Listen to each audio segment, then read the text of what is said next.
पूजन के हम रीत न जानी, पूजन के हम रीत न जानी। दी तू हो मैया समुझाई नैनावा, दर्शन के अकुलाइल नैनावा, दर्शन के अकुताइल। नमस्कार दोस्तों, मैं हूं ममता तिवारी और आप सभी का स्वागत करती हूं मेरे चैनल ममताज वे में। कैसे हैं आप सब, तो ये बताने के लिए कमेंट बॉक्स में जय माता दी हमेशा की तरह ज़रूर लिखें। तो चलिए दोस्तों, आज हम इस वीडियो में जानेंगे कि कन्या पूजन क्या करना ज़रूरी है। आप लोगों ने पूछा है दीदी 9 दिनों का हम नवरात्र व्रत रखे हैं, तो क्या हमें कन्या पूजन करना एकदम कंपलसरी है, अनिवार्य है कि उसके बिना भी हो जाएगा। तो मान लीजिए अगर आप कन्या पूजन नहीं करते हैं तो उसके लिए मैं उपाय बता दे रही हूँ। और अगली चीज़ क्या है कि अगर कन्याएं नहीं मिलती हैं, आप ऐसे सब जगह पे रह रही हैं, बहुत सारे लोग सिटी में रहते हैं और कई ऐसे लोग हैं ना अपनी लड़की नहीं देते हैं, कन्या नहीं भेजते हैं, तो फिर हम कन्या पूजन कैसे करें। तो इसी के ऊपर आज का ये हमारा वीडियो है। अगर कन्याएं ना मिले तो आप कौन कौन से कार्य करके कन्या पूजन कर सकती हैं। तो आप बने रहिए मेरे साथ मेरे चैनल पर। अगर आपको मेरा वीडियो पसंद आता है तो प्लीज़ आप मेरे चैनल को सब्सक्राइब कर दीजिएगा, बेल आइकन को प्रेस कर दीजिएगा, जिससे मेरे वीडियो के नए नोटिफिकेशन आप सभी के पास सबसे पहले पहुंचे। तो चलिए शुरू करते हैं। तो सबसे पहले आपको बता दूं कि कन्या पूजन आप चाहे तो अष्टमी तिथि को भी कर सकते हैं और नवमी को भी कर सकते हैं। अष्टमी कब है? महाअष्टमी 3 अक्टूबर को, दिन है सोमवार। नवमी कब है? 4 अक्टूबर को। तो इन दोनों दिनों में लोग कन्या पूजन करते हैं। ठीक है, समझ में आ गया। तो कन्या पूजन करने के नियम क्या है वो भी बता दे रही हूँ। तो देखिए, अष्टमी को कई ऐसे लोग हैं ना कि जैसे नवमी को ही पारण कर लेते हैं, 9 दिनों का नवरात्रि व्रत रखते हैं तो नवमी को कर लेते हैं, लेकिन ऐसा नहीं है। अगर नवरात्रि सोच के देखिए, आप एक बार नाम बोल के देखिए, नवरात्रि 9 रात इसमें आपको उपवास रखनी है। जब इतना दिन कर लिए तो फिर बीच में व्रत को क्यों खंडित करना। लेकिन सबसे बड़ी बात है, आपके घर का जो संस्कृति है, नियम है, रीति रिवाज है, उसी को लेकर चलनी है। अगर आपके घर में उसी प्रकार से होता है तो ज़रूर कीजिए, उसके लिए मैं कोई मना नहीं करूँगी। ठीक है, लेकिन नवरात्रि को लेकर अगर सोचते हैं तो आपको दशमी को पारण करनी चाहिए। नवमी तक आपको उपवास रखने, कन्या पूजन कर लेनी है, लेकिन फिर खीर पूड़ी बनाकर ना दशमी के दिन आपको पारण करनी चाहिए। क्योंकि जो 9 दिनों का व्रत रखते हैं उनके यहाँ 2-2 दिन खीर पूड़ी बनता है, नवमी को भी बनता है और दशमी को भी बनता है, क्योंकि वो पारण भी करते हैं खीर पूड़ी का ही।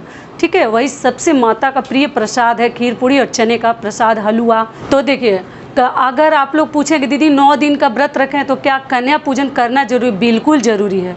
जब आप 9 दिनों का व्रत रखें और कन्या पूजन नहीं करते हैं तो फिर आपका व्रत ना जैसे थोड़ा बहुत लगता है कि मन को शांति नहीं मिलती है और अधूरा सा माना जाता है। 9 दिन माता के लिए आपने इतना बड़ा त्याग किया है और कन्या पूजन नहीं करें, कन्याओं की पूजा नहीं करेंगे, उनका पाँव नहीं पूजेंगे, तो फिर आपको कन्या पूजन जैसे 9 दिनों का व्रत का लगेगा मन में ना कि संपूर्ण लाभ नहीं मिलेगा, आपको खुद मन में संतुष्टि नहीं मिलेगी। आप करके देखिएगा, अच्छा नहीं लगता है, तो आप कीजिएगा। अगर 9 दिनों का जो ही रखें कन्या पूजन, जेंट्स हो, लेडीज हो, पुरुष महिला जो ही है, आपको पक्का 9 कन्याओं का पाँव पूजनी चाहिए और साथ में एक भैरव जी चाहिए। 9 कन्या और एक भैरव जी। ठीक है, तो आपको क्या ध्यान रखनी है, मान लीजिए अगर नहीं मिलता है जिनको, उनको बता दूं, या समय नहीं है या कुछ और प्रॉब्लम है, तो आप क्या कीजिएगा। सबसे पहला नियम है कि आप गाय को पूरा प्रसाद बना लीजिएगा, अच्छे से एक बड़ा सा पात्र में सजा लीजिएगा और गाय को ले जाकर, कहीं भी गाय मिल जाती है, जिनको मिल जाती है उनको, शहर में तो वो भी नहीं मिलेगा, लेकिन मिल जाए तो आप गौशाला में ले जाकर खिला दीजिए। ठीक है, कई पिछली साल लास्ट ईयर किसी ने मुझे कहा था कि मैडम गाय तो पूड़ी नहीं खाती है, खीर पूड़ी या हलवा नहीं खाती है, लेकिन मैं तो ऐसा कभी नहीं सुनी हूँ। गाय तो मैं देखती हूँ खाती है, जो दो वही खाती है। तो किसी ने कहा था कि नहीं, आपकी तरफ की गाय खा लेती होंगी लेकिन हमारी तरफ की गाय नहीं खाती है। लेकिन ऐसा कुछ नहीं है, गाय जो माता है वो हमारी खा लेती हैं। तो अगर इस प्रकार से करनी है तो आप लोग ज़रूर जाके इस खिला दीजिएगा, एक बड़े से पात्र में लेकर 2-3 गाय को खिला दीजिएगा। कन्या पूजन का नियम हो जाएगा। 9 जगह सजानी है। ठीक है, बड़े से थाली वगैरह में ले लीजिएगा। पहला नियम हो गया। दूसरा नियम क्या हो गया कि आप लोग पूछें दीदी अगर हमारी बेटी है तो उसको हम लोग कन्या बना सकते हैं? बिल्कुल बना सकते हैं। अपनी बेटी का पाँव पूजने में क्या प्रॉब्लम है, आराम से कर सकती हैं। तो मान लीजिए आपको 4 ही कन्या अपने घर की मिल गई, 5 ही मिल गई, तो उसी को 2-3 बार ना रिपीट करा के खिला दीजिएगा, थोड़ा थोड़ा ही करके। और जितना दान दक्षिणा है 9 के बराबर सभी में आप मतलब बंटवारा कर दीजिएगा और दे दीजिएगा, पाँव पूज दीजिएगा। ये भी हो गया। 4-5 ही मिले, 3 ही मिले, उन्हीं को 9 बार कर दीजिए। मान लीजिए नहीं मिलता, इमरजेंसी के लिए बता रही हूँ कि नहीं मिल रहा है तो क्या करें।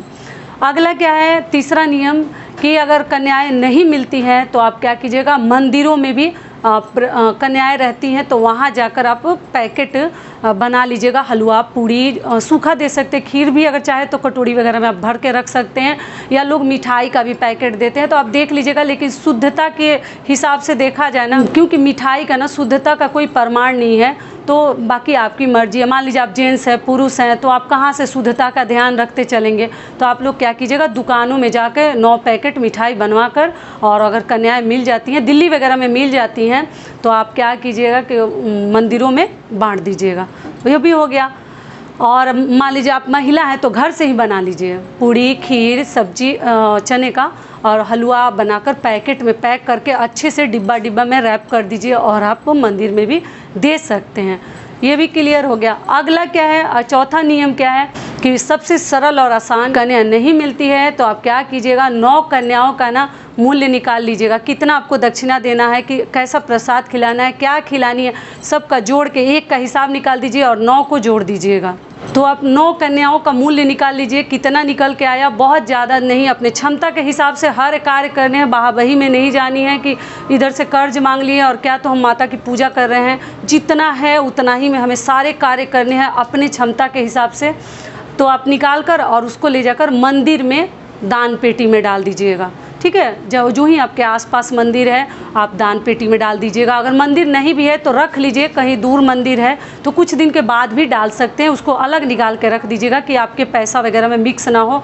तो 9 कन्याओं का और 1 भैरव जी का आप मूल्य निकाल लीजिए, निकाल कर मंदिर में जाकर डाल दीजिएगा। उससे भी कन्या पूजन का आपको संपूर्ण लाभ मिल जाएगा, दान हो जाएगा। हाथों से व्रत में करना बहुत ज़रूरी है। ऐसे कन्या मिले तो कन्या पूजन ही कीजिए, ज़्यादा बेहतर रहेगा। तो समझ में आ गया सारी बातें कन्या पूजन को लेकर। तो ये वीडियो यहीं तक का था। आशा करती हूँ, उम्मीद करती हूँ कि इस वीडियो से मेरी बहनों को बहुत अधिक लाभ मिलेगा। फिर मिलती हूँ एक नए वीडियो में, तब तक के लिए नमस्कार। स्वस्थ रहिए, सुरक्षित रहिए और जहाँ कहीं भी रहिए खूब खुश रहिए। प्रेम से बोलिए जय माता दी।